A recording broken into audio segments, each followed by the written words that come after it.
Hello everyone, Radhe Radhe. आप सभी का स्वागत है मेरे यूट्यूब चैनल एस नीट विद राजंगीरा में। आज की इस वीडियो में हम ऊजेनेसिस टॉपिक को फुल डिटेल में करने वाले हैं। टॉपिक को स्टार्ट करने से पहले हम थोड़ा बेसिक समझ लेते हैं कि अगर मैं सिंगल मदर सेल की बात कर रहा हूँ तो वो ऊगोनियम है। अगर मैं कपल ऑफ मदर सेल्स की बात कर रहा हूँ, मतलब पेयर ऑफ मदर सेल्स की बात कर रहा हूँ, तो वो ऊगोनिया आ जाएगा। एनसीईआरटी में लिखा हुआ है ऊगोनियम मतलब सिंगुलर और ऊगोनिया को लिखा हुआ है प्लूरल। ठीक है, अब ऊजेनेसिस प्रोसेस क्या है? फॉर्मेशन ऑफ फीमेल गैमीट्स, जिसे हम ऊटिड कहते हैं। फीमेल गैमीट ओवम नहीं होता है। एनसीईआरटी में थोड़ी सी मिस्टेक है, फीमेल गैमीट ऊटिड है। ठीक है, अब कुछ एडिशनल इन्फॉर्मेशन कि ये जो प्रोसेस है वो एम्ब्रियोनिक स्टेज में स्टार्ट होती है।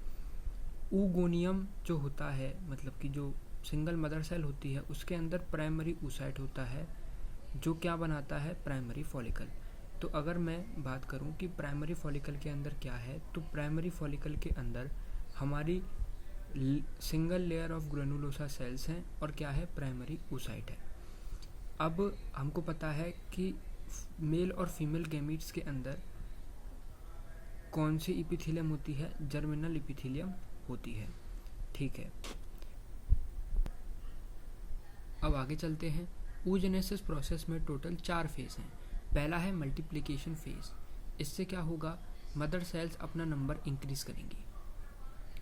मदर सेल्स अपना नंबर इंक्रीज करेंगी और ये अपना नंबर कितना इंक्रीज करती हैं? Couple of million mother cells या ऊगोनिया हर ओवरी में होती हैं। मतलब couple of million gametes mother cell या जिन्हें ऊगोनिया बोल रहे हैं वो ऐड होती हैं, मतलब इतना उनका नंबर इंक्रीज होता है। याद रखने वाली बात है कि बर्थ के बाद कोई भी ऊगोनिया ऐड नहीं होती हैं और ना ही बनती हैं। ठीक है,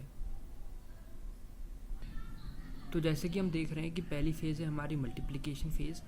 इसमें क्या हो रहा है? ये एक ऊगोनियम है, इसके अंदर क्या है? ये जो 1 डिग्री लिखा है ये है प्राइमरी oocyte। इसने अपना माइटोसिस किया, माइटोसिस करके अपना नंबर बढ़ा लिया। याद रखने वाली बात है कि जो ऊगोनियम है वो एक डिप्लॉयड स्ट्रक्चर है और हमें पता है कि जो गैमीट्स होते हैं जैसे कि स्पर्म्स हो गए और ओवम हो गए, ये क्या है? हैप्लॉयड स्ट्रक्चर है। तो आगे देखते हैं क्या होगा। मतलब इस प्रोसेस में मियोसिस आने वाला है।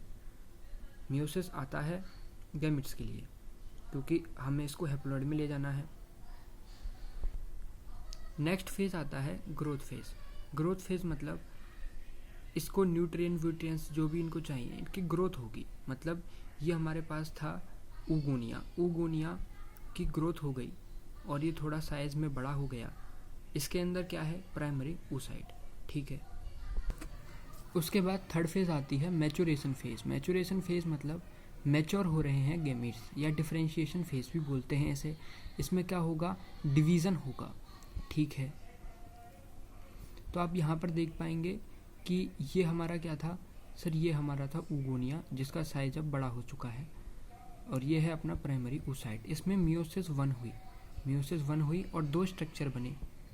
इसमें 2 स्ट्रक्चर बने। एक तो बना फर्स्ट पोलर बॉडी और दूसरा हमारा बना सेकेंडरी oocyte। यहाँ पर प्राइमरी oocyte था और ये बन चुका है सेकेंडरी oocyte। अब ये अनइक्वल डिवीज़न है क्योंकि पोलर बॉडी साइज में बहुत स्मॉल होती है कंपेयर टू सेकेंडरी oocyte। अगर सिमिलर साइज के सेल बनते तो इक्वल डिवीज़न हो जाता। 2 डिफरेंट साइज के सेल हैं इसीलिए इसको अनइक्वल डिवीज़न बोल दिया है। एनसीईआरटी इसको कैसे डिफाइन करती है? एनसीईआरटी कहती है कि जो डिवीज़न होता है प्राइमरी oocyte में, डिवीज़न जो होता है वो टेम्पररी अरेस्टेड होता है एट प्रोफेज 1। प्रोफेज 1 के अंदर आता है डिप्लोटिन स्टेज, उसके अंदर। अब ये ये अरेस्टेड हो जाते हैं।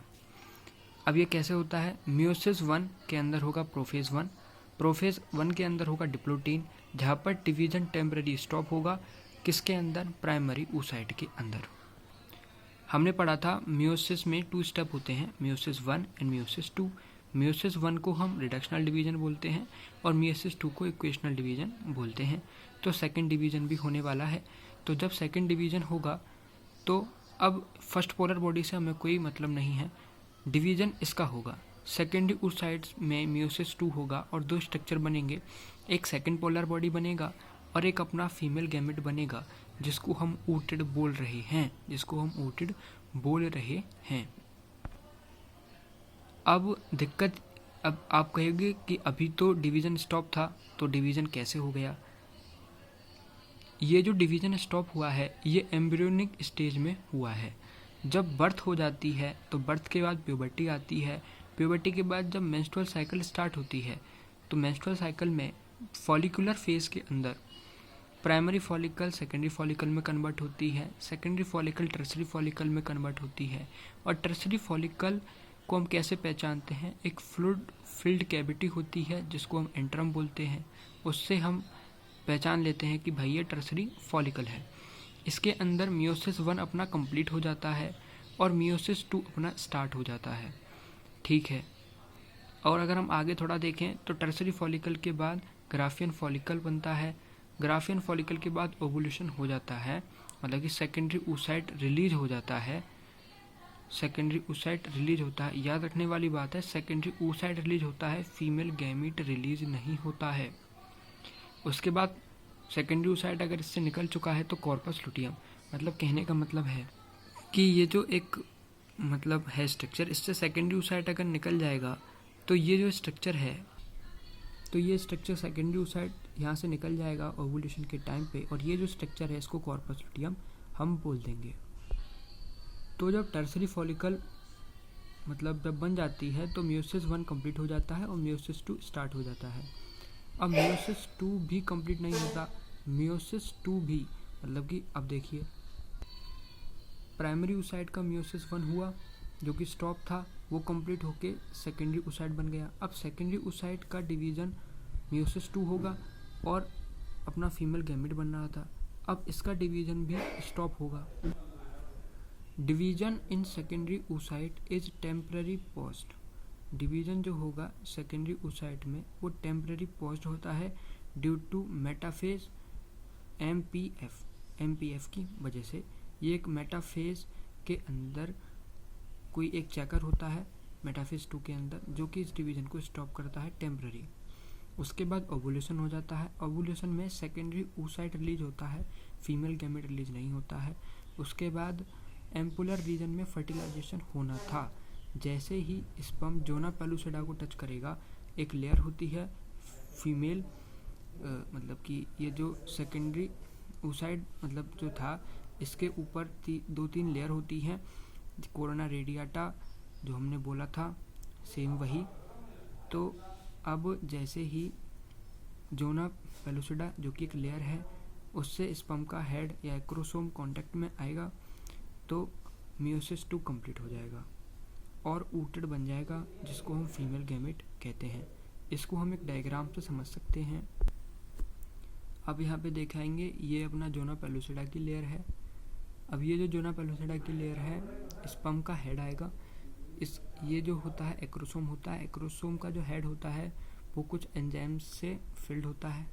एक एंजाइम होता है जोनालाइसिन जो कि जोना पेलुसिडा लेयर को ब्रेक कर देगा, ठीक है। अब जैसे ही वो ब्रेक होगा तो क्या होगा, यहाँ पे मेटाफेज एमपीएफ ब्रेक हो जाएगा और एक न्यू कॉम्प्लेक्स आ जाएगा जिसका नाम है एनाफेज प्रोमोटिंग कॉम्प्लेक्स, जिसकी वजह से डिवीज़न जो होगा मियोसिस 2 कंप्लीट हो जाएगा और फीमेल गैमेट बन जाएगा। एक क्विक रिवीजन देख लेते हैं।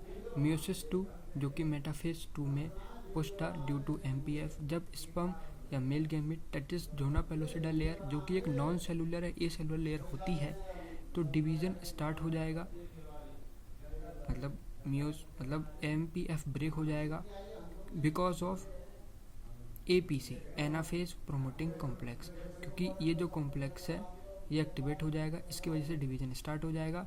इससे क्या होगा, फीमेल गैमेट जो कि ऊटेड और सेकंड पोलर बॉडी बन जाएगा। अब हमने अभी देखा था कि सेकंड पोलर बॉडी का जो साइज है वो बहुत छोटा है कंपेयर टू फीमेल गैमेट। इसीलिए हमने इस डिवीज़न को नाम दे दिया है अनइक्वल डिवीज़न। तो यहीं पे आपका इवोल्यूशन oogenesis टॉपिक जो है वो ख़त्म होता है। आई होप आपको ये टॉपिक समझ में आया होगा। अगर आपको ये टॉपिक समझ में आया है तो प्लीज़ हमारे चैनल को आप सब्सक्राइब कर दीजिए। राधे राधे।